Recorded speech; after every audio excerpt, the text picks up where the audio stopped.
Hey guys, Big Rat 310 is here again. I'm not kidding. This is the fifth time I'm doing this, so fuck it. I'm just gonna hurry up. Oh god, I already had the DVDs put away and everything.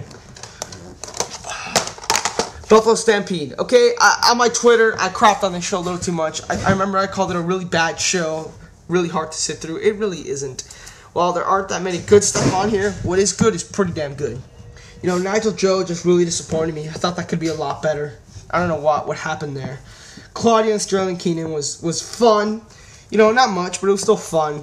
The No DQ Wars, the second best match of the night, I really liked it. I actually like it more than their Vendetta match. I know I'm in the minority on that one.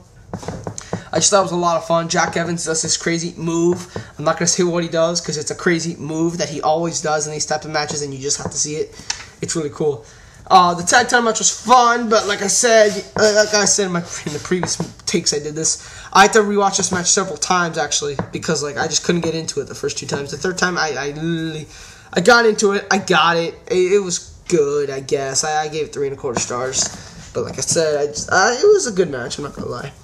Low-key Cabana. This disappointed me. These guys were like setting up for something really big. They were setting up like they looked like they were about to.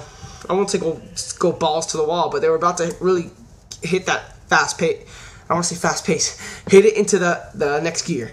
And right when they're about to do it, like a minute into it, Homicide comes out. Loki, I think, kicks Cabana and gives him a schoolboy, something like that. And I was just like really let down. Like you built it the whole match, and then at the very end, I'm just like, oh wow.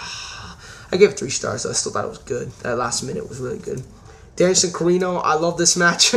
I actually really like Corino's style. The fans were making fun of Corino the whole match. Corino was saying, oh, you fucking faggot, you think you're so good? Why don't you try doing this? And he also said, I've been wrestling for 10 years. What do I have to prove? This is really funny stuff. Danielson was going for the surfboard, and he said, I can't do it. Corino's too fat. You're going to get your fucking head kicked in chant started here. By the way, whoever started that chant is probably the happiest guy in the world whenever he hears it. He's like, that's like Bryan Danielson's most famous chant. Besides probably the Final Countdown. So all that, and you know, it was a very good match, and plus the crowd, plus everything that went into it, I have to give this 4 stars. I just really enjoyed it. So I'm gonna give the show a 7.5 out of 10. You know, there's 2 really good matches on here, and you know, there's a buy 3 get 2 free sale, so don't exclude this from your selection. Okay, next we got Another Tribute. I paid a lot of money for this show. I'm not gonna lie, I paid $40. I remember I couldn't get Reverse the Curse and Eye of the Storm 2 for a month until like a few weeks later because I had paid so much money for this show. And I will admit it's not worth it, but it's not so bad. There have been people who have paid $90 for this show. AJ Daniels and Sydal was a really fun match. You know, winner got to find the main event. Really fun.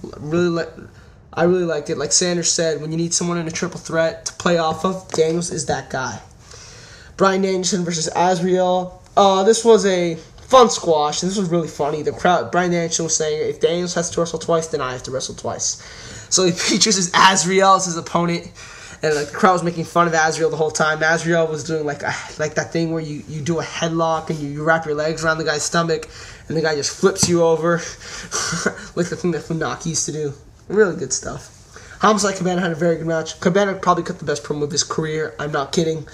Before this match, it's either that or his promo at the end of, I think, either Final Battle or Vendetta.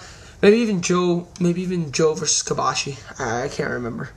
But anyways, if not that, then this was his best promo. This was a really fun match. I think their 4th anniversary show, and they're better than our best matches are better. Mamaluke T versus Claudio was fun. Aries and Strong versus Joe Lethal. This match kind of disappointed me. I thought this would be a lot better, but it was still good for what it was. I'm not going to complain. While it was underwhelming, like it wasn't disappointing. There's a difference. Danielson versus Daniels. This was a really good match. 4 stars. I thought the ending kind of sucked, and was out of. Not only did it suck, it was out of nowhere at the same time. Like Bryan Danielson was going for an elbow. Christopher Daniels like pushed him. He span around and he elbowed Danielson in the face. This never end. And not only should that not be the ending, and it was out of nowhere.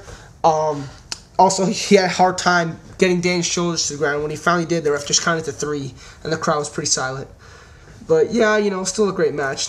Hey, all you guys are going to comment, well, Daniels had a 4-star match. Well, Bryan Danielson had a 4-star match with Steve Corino, so I'm pretty sure Daniels could have a 4-star match with him as well. Just saying. 8.25 out of 10 for that. I had a lot of fun throughout that show. Hell freezes over. there are a lot of 2006 shows that, though they're good, are not necessarily fun to sit through. Like, I remember Dragon Gate Challenge 1 and 2, for that matter, actually, but that was 2008. I thought that show wasn't that fun to sit through. I gave it an 8.25. I remember even in my interview I said, this is a great show, you should pick it up, but I really did not have fun watching this. But this is different. I had a lot of fun watching this show. Nigel and Mamaluke I actually really liked. I think this is one of Nigel's better pure title matches from 05 to 06. That's just my opinion. I like the tag match with Embassy, Azrieal, and Claudio. Daniel's Jolito was a lot of fun. The Six-Man Mayhem was really good. It actually had a story to it where Adam Pearce didn't want to be in the match. He was saying the whole night how he did not want to be in this match. He wasn't that high-flying wrestler, so the high flyers would do spots, and then Pearce would come in the match, just really slow the match down. And the wrestlers, every wrestler in this match was saying, Adam, come on, do something. And he was like, I'll wrestle the way I want to wrestle. And they would get pissed, and it was just really good. He kept stopping them and proved them wrong. He even did a top rope splash, which I thought was really funny and cool. The ending was just great. Just great. I think Adam Pearce says to the crowd, like, screw your high-flying moves. And he does a pile driver, and he goes for the 1-2, and Jack Evans does a 630 on top of Adam Pearce and gets the pin. That's a great ending. It makes sense. This match, it's like one of the best Six-Man Mayhem matches I've ever seen, because it actually it was funny, it had a story to it. I actually really liked it. And it still had your Six-Man Mayhem action. I actually gave it 3 stars. Joe versus Whitmer, I thought this was a lot of fun, really stiff. I gave it 3.5 stars as well. Danielson and Hero, this was a little bit disappointing for me. Everyone was saying how everyone sold the fact that Hero might actually win the belt. And in my opinion, they didn't at all. In fact, Gabe pretty much buried him. Like, he didn't bury Hero, but he was burying the character of a CCW wrestler the whole match, saying, yeah, combat crap, zone wrestling, shit like that. And, like, it really, like, I'm watching the match, and, like, I saw no indication of the crowd possibly believing that Hero could win. And I don't know. I still gave it 3.75 stars, though. H-Style versus Matt Sydal. In my opinion, this was the match of the night. Really fun. Really, this is what you want. You don't want AJ Styles and Matt Sydal to be exchanging submissions for 10 minutes and then do 5 minutes of spots. You just want 15 minutes of spots. I mean, you don't even care. You want it from them too, because that's how they did it. Especially AJ back in 2006. And this was a really fun match. They used a spot. They made it clear that they were both high-flying wrestlers, and this was what they used for their arsenal. So this is what they used to attack each other with their high-flying moves. They also made it very obvious that Matt Sydal is very, very similar to AJ Styles. That he reminds everyone of a young AJ Styles. I thought the match was really, really good. I gave it 3.75 stars. I'll give the show 7.75. There's no great match on here, although I will admit AJ Matt Sydal comes close. There's 2 really good ones. A really fun segment. Oh, the FIP title match I hated. Homicide was champion for 15 months and in FIP, and they changed the title on an ROH show. I mean, come on. That's really not fair to your FIP crowd who watched all his matches for 15 months. Fighting Spirit. I really I'll admit, I thought, again, I said the show was hard to sit through at first, but it actually turned out to be a really good show, and the best show out of any of this set I have. Claudio and Rocky was fun, not great. Briscoe and Eric Stevens or Stenerico was a lot of fun. Basically, Stenerico took on Eric Stevens mid-match, and Mark Briscoe, who had been injured, who had hurt his head from a top rope shooting star splash, came in the match to help his brother, and then Stenerico did a lot of stiff moves, dropped Mark on his head the whole match. It was just awesome.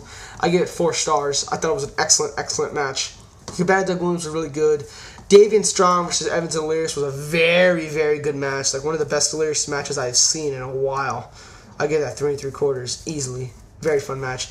And Takeshi Morishima versus Nigel. What can I say? This is an excellent match. Fighting Spirit is the name of the show for a reason. Basically, where it's like where you no-sell the moves, but it's part of the match. Where, like, you don't sell it and you just get up and you're all enthusiastic and you stiff the shit out of your opponent. They did this with the backdrop driver, with the lariats, and it was an awesome match. I give it 4.25 stars. I thought it was truly amazing. So there's 3, basically, I would say there's 3 great matches on here, and a lot of really fun stuff on here. Even the top of the class trophy match was fun.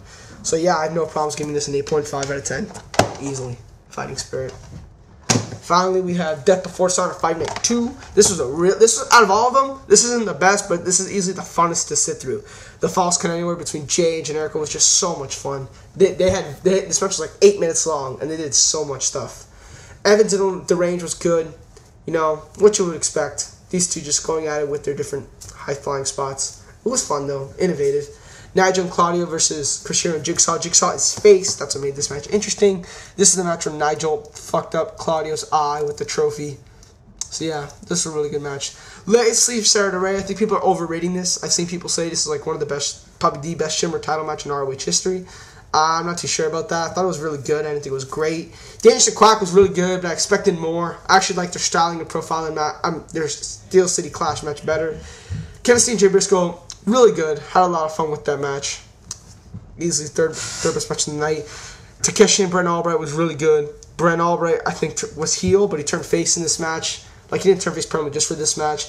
Doing all kinds of backdrop suplexes and made it great. The Philadelphia Street Fight is really long, but it's really great. They do so many great things. Matt Cross does the sickest dive I've ever seen in my life. I'm not kidding.